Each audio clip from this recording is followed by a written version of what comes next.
అమ్మ ఎప్పుడు చెప్తుండేది, నేను మహారాణినని, నన్ను ఒకరోజు ఒక మహారాజు వచ్చి తీసుకెళ్తాడని, అతన్ని బాగా చూసుకోవడమే ఈ జన్మకి నా బాధ్యతని.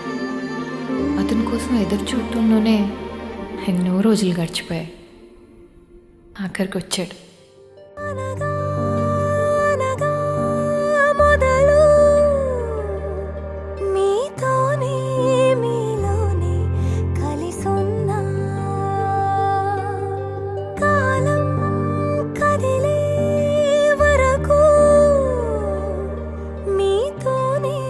కొనసాగి కలగన్నా